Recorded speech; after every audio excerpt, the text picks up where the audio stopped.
Hello, this is my presentation on the Roaring Twenties. Introduction.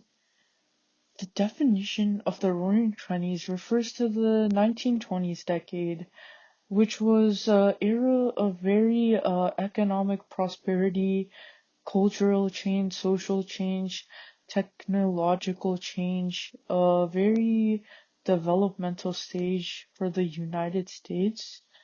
Um, And so some historical context is that following World War One, the United States experienced a period of rapid industrialization, urbanization, technological advancement, and it set the stage for the Roaring Twenties, in which um, all of these industries boomed, as well as the stock market.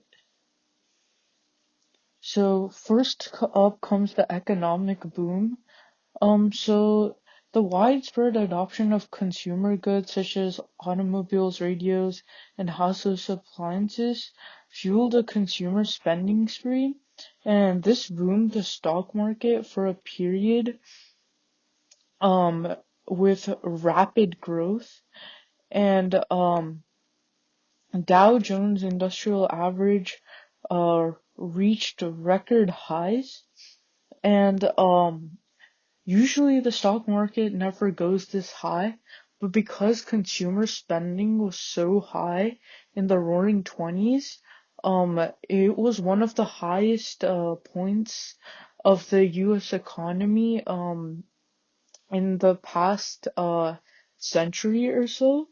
And the economic boom was created because in the 1920s, people had a lot of money, and a lot of people also were spending monies in lavish parties and etc. And one of this is also explored in a book called The Great Gatsby, in which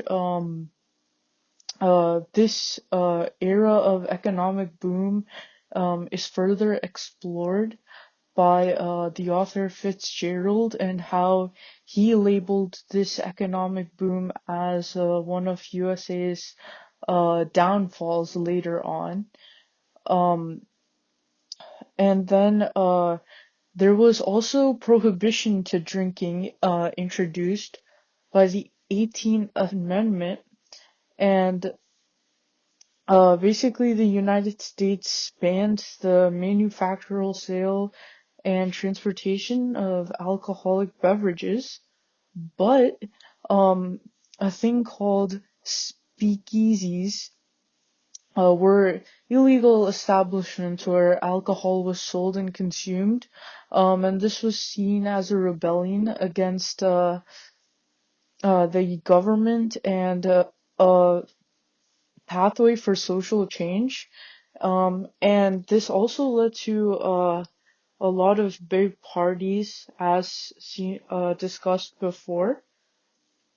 Then there was also the Jazz Age, which developed from the 1920s, and so it basically, whenever you hear the 1920s, you always think of jazz music because jazz music started booming around that era. And it was associated with freedom and liberation and experimentation. And it was a great segue from World War One into prosperity, and it gave people hope as well. And the Harlem Renaissance also happened, where African American artists, musicians, and writers in Harlem, New York, made significant contributions to the cultural landscape, changing racial stereotypes and celebrating Black identity. And so this was all part of the Roaring Twenties as well, more the cultural side of things. And then another thing in the 1920s was women's liberation. Flappers, also known as young women, rebelled against traditional gender norms, and embraced short haircuts and short skirts and a liberated lifestyle. And the 19th Amendment was actually also passed in the 1920s, where women got the right to vote. Um, and this made a significant milestone in the women's suffrage movements.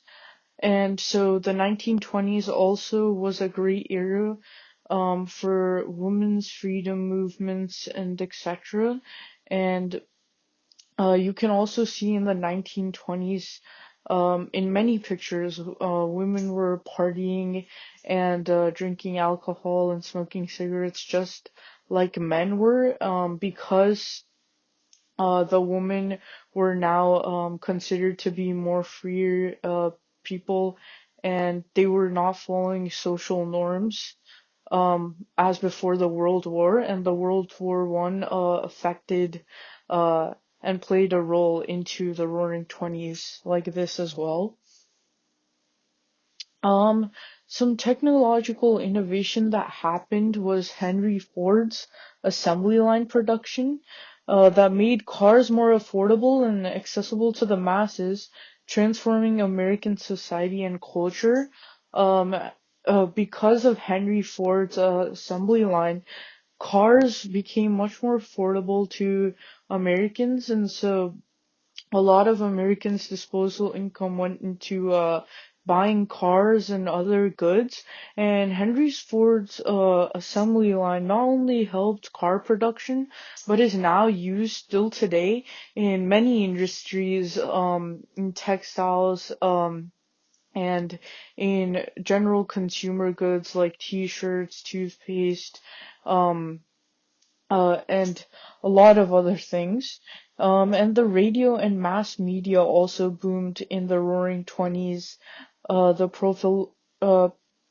proliferation of radio broadcasting enabled the widespread dissemination of news, entertainment, and advertising, which also led to shaping pop culture and consumer behavior. They also introduced ads at this time through radio and mass media. And so uh, not only not only did this further contribute to the economic boom, but it also changed a very big part of the I would say American culture um and consumer behavior, not only in America but worldwide as well. Some social change that happened was the migration and urbanization of rural to urban migration, because the growth of cities um fueled a culture and demographic shift, leading to the emergence of vibrant urban communities. And the Roaring Twenties also changed values, and social norms were loosened and added towards marriage, and traditional morality were also changed. And you can see this through many images of the Roaring Twenties, as shown in previous slides as well, in the title slide, that a lot more people were now free, and a lot of people went from the rural areas to urban areas, because the urban areas had all the industrialization, the lavish parties, the cars, all the fancy stuff. And so a lot of people started moving to cities, and this also led to the great economic boom as urbanization took off. That also led to the economy growing in significant ways. Um, but the economic booming also led to economic inequality and uneven prosperity. While the 1920s was a era of prosperity and happiness for a lot of Americans, wealth and income was uh, very unequal, with the benefits of economic growth uh, disproportionately favoring the wealthy. And there was an agricultural crisis as well, where farmers faced economic hardship due to failing crop prices, overproduction, and mounting debt, leading to the rural poverty and discontent. And so food was still needed to be produced, but a lot of people um, were going to urban cities and urbanizing, and so a lot of the agricultural side of things in America started to fall because of that. And then the Wall Street crash of 1929 also happened in the Roaring Twenties, and again, was because there was a lot of debt, and that economic boom that I was mentioning earlier. Um, a lot of people started spending on a lot of lavish things like parties and etc. And that led to the beginning of the Great Depression, where the stock market crashed, and there was a lot of debt, and so people who were very rich in their banks couldn't pull out their money, and a lot of investors lost all their money in a very quick amount of time. And October 29, 1929 is also known as Black Tuesday because that was the day that stock prices plummeted, wiping out investor savings and triggering a decade-long economic downturn. And this is why a lot of people now analyze the Roaring Twenties as lessons for the future, because the 1920s, a lot of people spent on unnecessary things, and that built up a lot of debt and ultimately led to the crash of the economy and the Great Depression. And this was a big problem, and Franklin Delano Roosevelt had to come up with elaborate schemes, and the U.S. took a lot of time to recover from this. Um, so the legacies of the Roaring Twenties, the cultural legacy is that the Roaring Twenties left an indelible mark on American culture, influencing art, music, fashion, and social norms for decades to come. But lessons learned were the excess of Roaring Twenties coupled with the devastation of the Great Depression. Um, Showed how we need to financially regulate and have social safety nets and more equitable distribution of wealth, because as we learned from the stock market crash of 1929, that crash was really fatal to the US overall, and it would not be a good thing if that happened again. And it took a long time for the US to recover from that. And a lot of industries took a big impact from that. And this is my researched MLA citations and bibliography. And that is the end of the area of the 1920s. Thank you.